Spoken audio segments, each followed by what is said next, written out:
Before we get started, I'd just like to give a big shout out and special thanks to Mr. Cridoff, who suggested I look into this absolutely bizarre piece of independent cinema.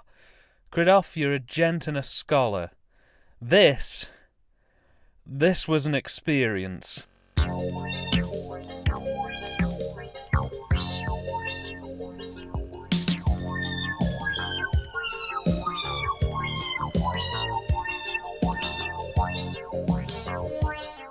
I like to consider myself a pretty open-minded filmgoer when it comes to bad cinema. Yes, I do shun the intentionally bad movies currently being produced by the Sci-Fi Channel, and I will occasionally dip into the odd mainstream cult classic, because hey, we all need a break from the mire once in a while. But occasionally I stumble across the odd title that literally leaves me speechless as to what I've just witnessed. I will ask for your patience with this one, as I myself had to watch this film twice to fully understand exactly what I was seeing. Tales from the Qua Dead Zone is a 1987 horror anthology movie that was written, directed and produced by Chester Novell Turner. It's also his second and final film production to date. Novell Turner was a home remodeler who, as a hobby, wrote short horror stories. He made his cinematic debut in 1984 with the movie Black Devil Doll from Hell. The film was distributed through the now defunct Hollywood Home Video label, and allegedly Hollywood Home Video heavily edited Turner's movie and refused to inform him of how many copies of the film had been sold, leading to a very frosty working relationship and the very genuine possibility that Novell Turner was cheated out of a large sum of money in royalties. That's why for his 1987 follow-up movie, he decided to go independent, releasing the film in limited quantities through his own established label, Merry Vision Film. It's unknown exactly how many copies of the film were distributed, but it's estimated to be roughly around 100, if that. These were sold largely in and around the Chicago area, and due to financial issues, Turner was unable to travel outside of the city. As a result, getting a hold of a copy of this movie on VHS is pretty much impossible, with legitimate copies selling for as high as $700 on eBay, and rumours of tapes going for nearly double that abounding as of the time of this recording. It was very difficult to come across a copy of this movie right up until about 2013, when Massacre Video managed to secure the rights to both this film and Chester's first movie for a DVD release. Though even today, that DVD is a little bit pricey for what it is, and it's region-locked to US players only. So, much like Terror in Beverly Hills, I had to get creative to see this film. But I suppose the big question is, was it worth it? Well, Tales of the Quadead Zone stars Shirley L. Jones as a mother of a ghost child who offers to read her ghost kid a story. Bobby the Ghost chooses the book Tales from the Quadead Zone, and thus begins 2.5 Tales of Terror. I say 2.5 because one of the Tales of Terror is only about 10 minutes long, and frankly isn't so much a tale, more a series of happenings, and one of the tales is just a very drawn-out sequence of events following Bobby the Ghost and his mother.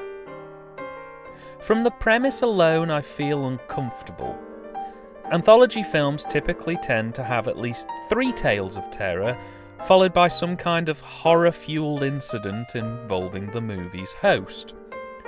This movie has one tale of terror that's about 10 minutes long, and another one that's about 20 to 25 minutes, and then the narrator's own horror-fueled incident eats up the rest of the movie's 62-minute runtime. Well, actually, that's a bit of a fib. The intro and outro credits are about 5 minutes long each, which doesn't sound like a long time, but when you consider that they make up a sixth of the film's runtime, and the credit list isn't particularly very long, it's border interminable. I don't think it will come as any surprise to anyone watching this to hear that Tales of the Quadead Zone isn't an award-winning, genre-defining movie. In fact, it's barely a movie full stop. For the sake of ease, I'm going to be dealing with all the elements of this film separately before looking at the more general observations at the end. Starting off all this madness, we have Food For? That's literally the title of this short. Food For, and then a question mark. It's extraordinarily short and basically follows a family who are so poor that they haven't got enough food to feed everyone, so they organise a first-come, first-served race on their dinner. When one of the bigger family members misses out on his dinner, he takes it badly and literally mows down a large chunk of his family with a rifle to ensure he gets his evening meal. There are a number of problems with this first short. Its length is arguably the best thing about it, as it's short enough that it doesn't overstay its welcome, or really even introduce itself, to be honest. The dubbing of this, and pretty much the whole film for that matter, is border unintelligible. There are some lines of dialogue that come out nice and clear, but there are some portions where the audio balancing is so dire I literally can't hear a word being said. Often dialogue gets muffled under the music, and sometimes lines just get purposely missed out on the dub. They also forget diegetic sounds like gunshots, and some of the effects are heavily delayed. There's at least one clip of someone ringing a bell where the bell appears to ring silently for a second or two before the effect dubs in. The cast are terrible as well in this. Like, really bad. They all look so confused as to why they're there, and none of them have any air of animation behind them. The whole thing looks like Chester got a bunch of randoms together on short notice and just told them what to say and do, and they just went along with it. They also don't really even end this short. It just sort of stops. There's a "Where Are They Now" style set of captions, in the vein of American Graffiti or Animal House, and then nothing. It just ends. The second short is called The Brothers, and it follows a man whose brother has died. With the help of a friend, they kidnap his dead brother's body and take him back to the guy's house where he has a small party. He abuses his dead brother's corpse before dressing him up like a clown and threatening to bury him in the basement. I say all of this, but to look at this film you really wouldn't know it.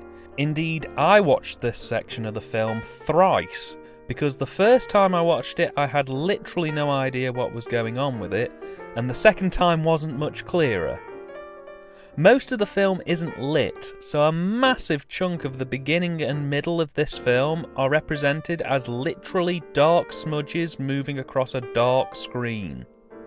The audio's also, again, absolutely atrocious, with the entire first scene in the funeral home being totally unintelligible.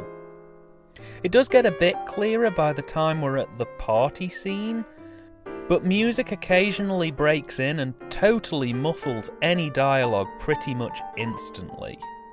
As with the first short, the direction here is pretty dire, with some of the dialogue delivery being up there with some of the worst performances I've ever seen in my life. This part of the film isn't so bad it's good, it's so bad as to be almost ridiculous. The plot doesn't entirely make sense, there are massive holes in the script, and when the nicest thing I can say about the cine is it's pointing in the right direction most of the time and it's in focus, you know there's a problem. It's at this point I should probably start talking about the film as a whole, as after the brothers we spend an extended amount of time with Shirley L. Jones as the storyteller, and the film pretty much starts to wrap itself up from here on in. So, here are some massive issues I have with this film.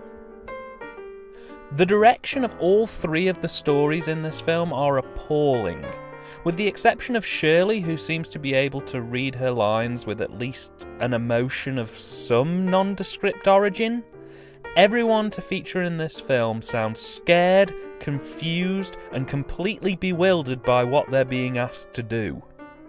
Not one actor in this film actually comes across as an actor. I don't think I've ever seen a cast so poorly perform as a collective before. It was a genuinely bizarre experience to see.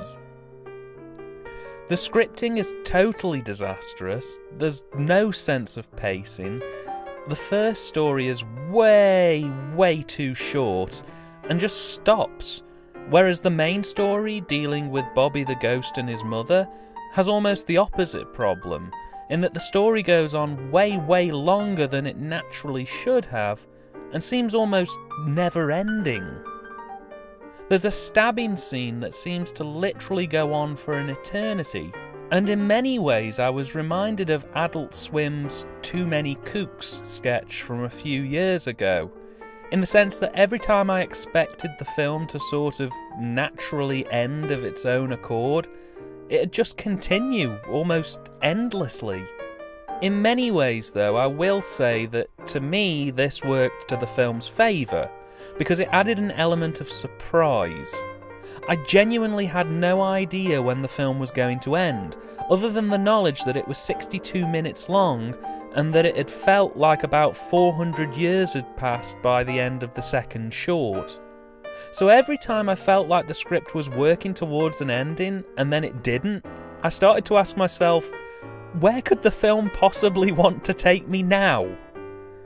When the film finally did end, I was certain that it was a false ending and that the credits were going to lead into another half an hour of nonsense. Sadly it didn't, but I really liked the unknowing element. The cine across the board is literally only passable in the sense that the lens cap is off, most shots are pointed vaguely in the right direction, and it's all largely in focus. Though they do have a serious problem with the lack of lighting, which means that quite often shots just look like swishing and swashing shades of black and grey swirling around the screen. Ring of Terror had a very similar problem, albeit with a 25-year age gap between the two films. You'd think that would be okay as long as you could hear what was going on, but the audio throughout this film is muffled, distorted, and generally inaudible. Seriously, I think for every 100 words spoken, I maybe heard about a tenth of them legibly. Whether this has been corrected for the DVD version I can't say, but on tape, it's a joke. Speaking of sound, the music is all composed on a piano, and it's all the most generic synth-driven drivel that keyboards of the day could pump out. It's mainly drums and long chords, but it's so generic it basically feels like Turner just hit the demo button and recorded the output. It's also very out of place. There's a scene involving a razor blade that has a score that literally left me giggling like a schoolgirl throughout, for just how badly selected and out of place it seemed for such depressing visuals that were being shown. I also really need to stress that this film's editing isn't so much carefully crafted and more shunted into place in the bluntest and most heavy-handed way I can describe. Everything is drenched in a sickly green colour, and there are even moments where they've been so lazy as to just shoot long tracking shots where they move the camera into a new position rather than make cuts. So sequences that should have been maybe 3 or 4 cuts to make it look really smooth are instead one long unbroken recorded sequence in which Chester just physically gets up and moves the camera around the actors while they deliver their lines. It's total madness, but it only adds to that feeling of random, I don't know what's gonna happen next-ery. In many ways, it's as if the film gets bored with itself. I grew up with ADHD, and while it still bothers me as an adult every now and then, I can safely say that this film must be suffering from it to some degree. It just drifts completely aimlessly and at random through sequences, and then things just end when the film gets bored of them. For example, there's a random extended scene where Bobby's mum changes her glasses. There's no reason for her to do it, she just does. And that's upwards of about 5 minutes. Later she's involved in an extended fight sequence that comes literally out of nowhere and is punctuated almost entirely throughout with someone going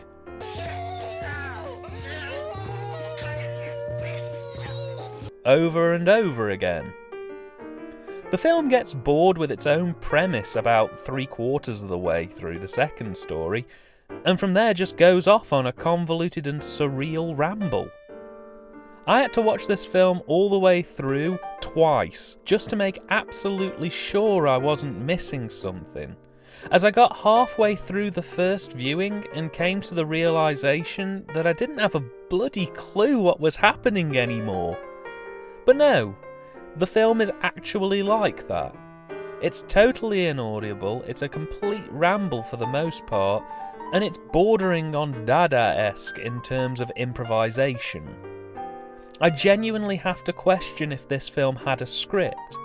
It feels much more likely that the director had a broad idea of what he wanted to do, and then ironed it out on the day. In short, it's not very good. That's not to say that it's an unwatchable film, though. Quite the contrary. Where it fails technically, it more than makes up for it in heart, passion, and a genuine love from the director for what he's doing. You really feel throughout that Turner is having fun producing this movie, and I have to give him credit. I had fun figuring out what on earth I was watching. This is a prime example for me that just because a film is frankly rubbish doesn't mean it's unwatchable, and doesn't mean it's not worthy of note or entertaining. This to me was an experience I am very unlikely to forget anytime soon, and I highly recommend you go and seek this film out immediately to see what I mean. It's very much in the vein of Things, a Canadian production with a similar shot-on-video ethic about it. While this film teases that there would be a Tales from the Quadead Zone 2, unfortunately it would never materialise. Chester was alleged to have died in the 1990s, but this was proven to be a rumour when, in 2013, Massacre Video managed to track him down to get his permission for a DVD release of these two films. Since then, Chester has done plenty of touring to promote his two films, and in 2016 was even talking about potentially making sequels for both of them. All I can say is I really hope he does manage to get those films off the ground. I'll be the first in line to pre-order them should they ever get made.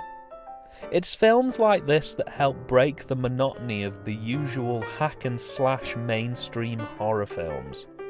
Sometimes the world needs a Tales from the Quadead Zone to help shake things up. If there were more Chester Novell Turners in the world, I'm certain the film landscape would be a much more interesting place.